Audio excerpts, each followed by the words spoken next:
Well, good morning. It's right now about 10:15. I've been out here for about an hour, about 9 o'clock or so, doing some stuff on this 71 Commando Fastback. Here's the boss, by the way. He's feeling just great. We got him on some antibiotics and on something that will help with the liquid on his lungs, but he's back to his old normal self. So that's good news. Okay, so this morning I made a stop for this brake pedal so that the actuator for the switch wouldn't be resting on the switch. You don't want this resting on the switch. So I made the stop here that stops the pedal right about the right angle. We can adjust it later per the client's preferences. And this, I made this adjuster here that goes through the tang on the pedal and activates the rear brake. I'll turn on the ignition. So the ignition is now on. And back here, I'll show you, tail light. Let me turn the tail light off. There. Okay, tail light's off. And I'm going to press on the brake pedal. Just a nice, easy on-off switch. Works just great. And the rear wheel is adjusted so that it's just barely dragging just a little bit. And we've got good pedal action here, about an inch to engage. So that's pretty good. I'm happy with that. That took me the last hour or so. Okay, over here, we're almost running out of parts. Interestingly, I'm going to put these mirrors on the bike. I'm going to do that by drilling through this part right here of these new hand controls, the levers. Drill a hole right there in that meaty part and put the mirrors out. So I'll do that on both sides. I'm going to make spark plug wires and then kick the bike over and see if I have spark. So over here, we've got some leftover parts we're going to use. These will go on the gas tank. This hopefully will support the gas tank. I don't know if it will or not yet because I haven't checked. Cover for the mag pickups. Front and rear mounts for the left hand side cover, of which I'm putting off till the last minute. Hold down rubber for the tank. Cap for the tank. Okay. And I'm over here, I've got all the stuff I need to make a couple of spark plug wires. I stock 7mm spark plug solid core wire. And I use 5K ohm plug caps on standard spark plugs. 5K ohm caps are recommended for use when you use a solid state rectifier assembly like this one. I don't understand. They say there's radio interference that can affect it if you use 5K ohm wire or plugs or plug caps. That solves that potential problem.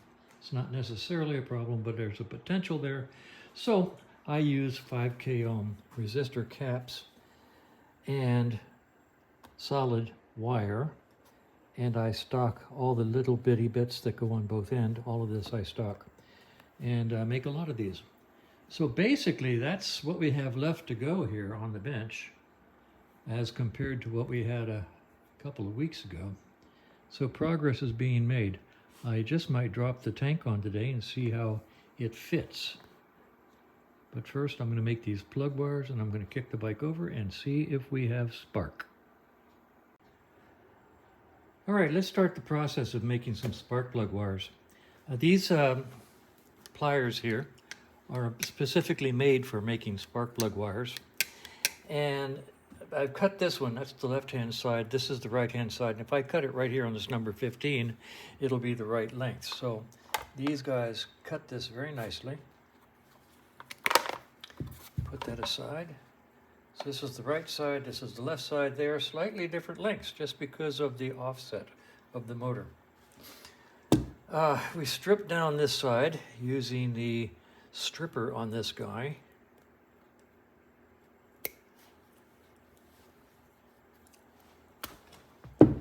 And if you want to be really, really, really neat, which I are, I just cut away this little compression string. It's called a compression string because when they make the cable, they want something in there that's compressible when they make it. Then we put this on here like this. I always put the wire to the back, so it's like that. Then you use these notches in sequence to slowly, 1, 2, 3, crimp down the end. And that puts the end on it. Isn't that nice? And now this guy can go in here for use on the end at the spark coil. And I like these because they're really nice. They put this through here.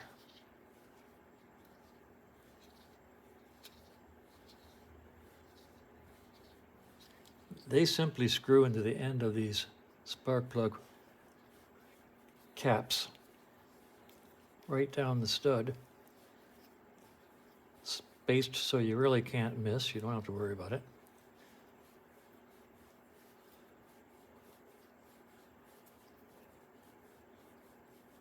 When it stops, like so, you're done.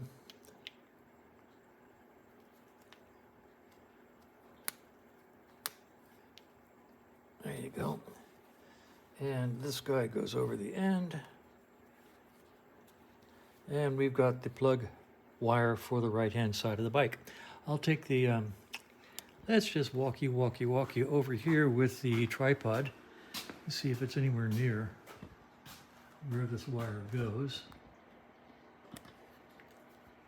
And we'll lift it up a little. And we'll put the wire on. Okay, this is spark plug still loose. I'm going to run this one like this. There we go. Like that. And I run them like that. Actually, take this off because, anyway. Okay, so basically that's the way it's going to go. Now I'm going to make the other one. Okay, I got spark. Wait, boy, I got great spark. I'm going to try to show it to you here. I made these clips. They're big enough to hold the spark plug and go to the head. That way you don't have to worry about whether the spark plug is laying on the head. You don't have to have a friend hold it down. You don't have your wife hold it down and say, see if this tingles, sweetheart. You don't want to do that. So I just made these clips so that it's always grounded. I'm going to kick it over now. I'm going to zoom in on the tip and see if you can see the spark, because I mean, a moment ago it was really good. Okay, ignition's on. Let's see what we see. Oh boy, I hope you can see that. That's really good spark. Oh my God, now I can see the other side. I got spark over there too. So, good, we're in good shape. And let's see what I do next. Well, let's see, what time is it? It's 12:30, lunch 30, okay. Well, I've got this side panel mounted. Took about forever. Had to space out the mounts just so. Let's see, just so, in order to get them to reach and go into the back side of the cover. It seems to be the way they are. And over here you can see how far I had to space it out to get it to reach. Over here, not quite so far. Anyway, but they're on, and those are the factory approved mounts. These mounts are temporary because the rubber ones that they sell are pure not good stuff. So I've got this mounted solidly right now, but I found some better rubber mounts online, and those should be here tomorrow or the next day. So, I mean, these rubber mounts that they sell for those mounting the oil tanks on all the bikes are just basically not very good. They don't even make it past the installation attempt before they just fall apart. So anyway, the side cover's on, and got to worry about a latching assembly here, how that works, and whether it goes level like it is, nose up a little higher, nose down a little higher, probably a little higher, and we can drop the tank on pretty soon and see what it looks like.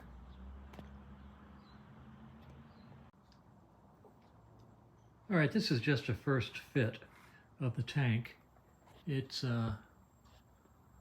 1 o'clock, and the tank is just sitting there right now. I'm not thrilled with the spacing or the fitting.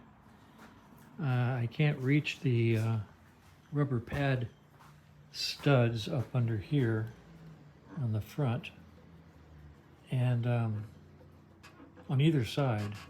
I think the front needs to come up higher, but the supports aren't there. I think this rear section, I'm not sure what yet. In order to get this guy straight line, I think we have to lift the front end up some. Anyway, that's just the first fit, and the fun continues. Well, let's do a time check.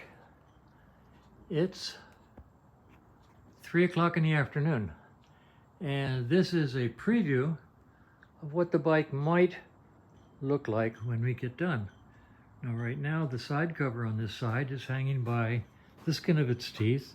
The mounts are there. Once we settle on the positioning of it relative to the tank and the seat, then we'll bolt down the hangers and make sure that they're solid. We also need to find the disconnect lever that locks it in place. So we're looking for that. The tank is sitting on here, but it's not bolted down because it doesn't really match the mounts that are under here. Just too big a gap for the for the tank mounts that the parts book calls for. So we're going to have to fabricate some rubber cushions. But that's what it's sort of going to look like. The seat was done 10 years ago, apparently, and it just doesn't really fit very well. I'm going to wait until I have the tank installed properly and where I want it, and the side cover where we want it, and the tail section is where it's wanted, and then take the whole bike over to my custom seat guy here in Phoenix and have him completely redo that seat so it fits down on the bike properly. It's too narrow here, so it won't go far enough forward. I can't really line up the seat mount here. Just doesn't quite reach to go in here. And there's just too much padding here for it to settle down and follow the contour of the tail section.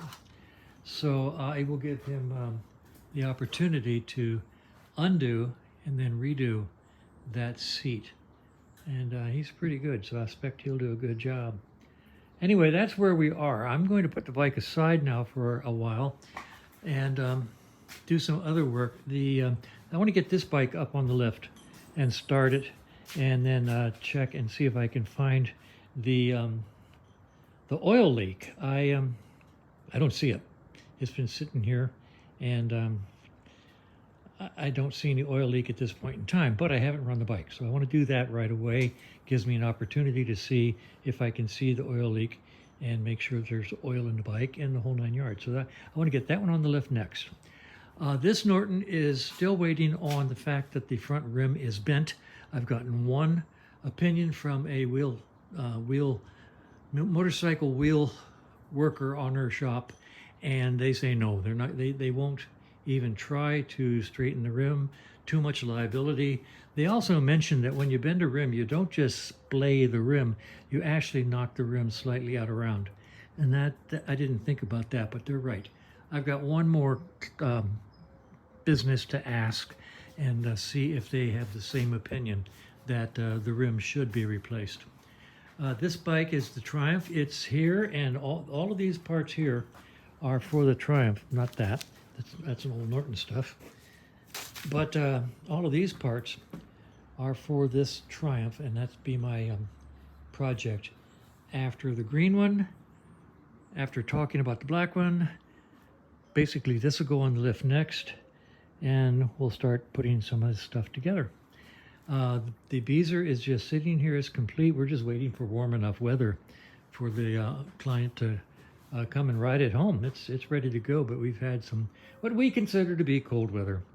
And so we're fair weather riders, and as soon as we get a nice warm sunny day, he'll come get that and take it home. In the meantime, back at the ranch, this guy will be put aside for a while and try to get some other stuff done. And I mean, we're down to the last few things. We got mirrors to mount, petcocks to install. This gas cap is just crap, and I'm gonna order a better one because it just won't go on that tank.